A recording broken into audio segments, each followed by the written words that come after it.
Swimming પુલમાં એસએનસી કર્મચારી મહેફિલ મામલો. સિંગણપોર પોલીસે આરોપીને ઝડપી પાડ્યા.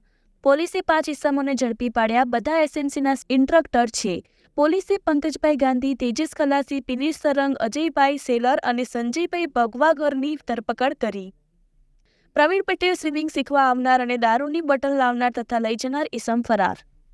ગઈકાલે સાંજના 8:30 વાગ્યાના અરસામાં સિંગણપુર પોલીસને પોલીસ કંટ્રોલ રૂમ તરફથી એક સૂચના મળેલી કે સિંગણપુર વિસ્તારમાં આવેલ એસએમસીના સ્વિમિંગ પુલમાં અમુક કર્મચારીઓ મહેફિલનું આયોજન કરી અને દારૂનું સેવન કરે છે.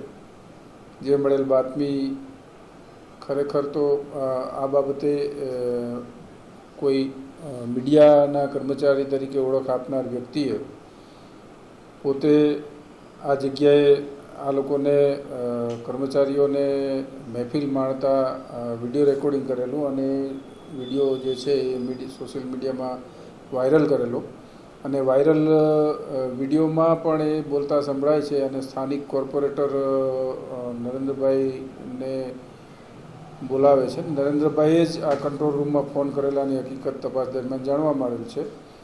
જે વર્દી આધારે સ્થાનિક સિંગણપુર પોલીસ સ્વિમિંગ પુલ ખાતે ગયેલી, જ્યાંથી એક પંકજભાઈ જોશી નામના કર્મચારીની નશા કરેલી હાલતમાં મળી આવતા કાયદેસરની કાર્યવાહી કરેલી અને અન્ય જે 4 કર્મચારીઓ જે છે એ પણ આ સ્વિમિંગ પુલમાં ઇન્સ્ટ્રક્ટર તરીકે ફરજ બજાવતા કર્મચારીઓ હતા, જેમના વિરુદ્ધ મહેફિલ અંગેનો ગુનો રજીસ્ટર કરી આગળની તપાસ હાથ ધરેલ છે. સાહેબ, અંદર કઈ મુદ્દામાલ પોલીસને હાથ લાગ્યો કાંઈ? પ્રથમ દ્રષ્ટિએ જે વિડીયોમાં જે છે એમાં દારૂની બોટલ અને અન્ય ચીજવસ્તુઓ જણાય છે, પરંતુ જ્યારે પોલીસ ગઈ ત્યારે આવા કોઈ સ્થળ ઉપર આવી કોઈ ચીજવસ્તુઓ હતી નહીં. પણ આરોપીઓને અટક કરેલ છે અને અટકાયત દરમિયાન આરોપીઓની પૂછપરછ કરી અને મુદ્દામાલ ક્યાં સગે વગે કર્યો એ દિશામાં તપાસ હાથ ધરી કાયદેસરની કાર્યવાહી અટક કરેલા તમામ લોકોના બ્લડ સેમ્પલ લેવામાં આવ્યા. તમામના જે પ્રોહિબિશનનો જ કેસ છે, મહેફિલનો કેસ છે, એટલે એની જે સાયન્ટિફિક તપાસ થશે.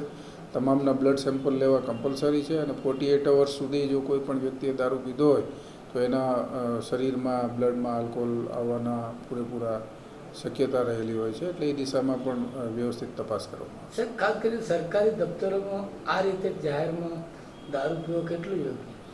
આ સ્વિમિંગ પુલ એક એવી જગ્યા છે કે જ્યાં બાળકોથી માંડીને વડીલો સુધીના લોકો સ્વિમિંગ શીખવા માટે આવતા હોય અને એમાં ફરજ બજાવતા આવા કર્મચારીઓ જો વ્યસની હોય તો આવા બાળકોની જિંદગી માટે પણ જોખમ ગણાય. એટલે ચોક્કસપણે આ એક નિંદનીય કૃત્ય છે અને કાયદા વિરુદ્ધનું કૃત્ય છે. એટલે આવા કૃત્યમાં સખત પોલીસ દ્વારા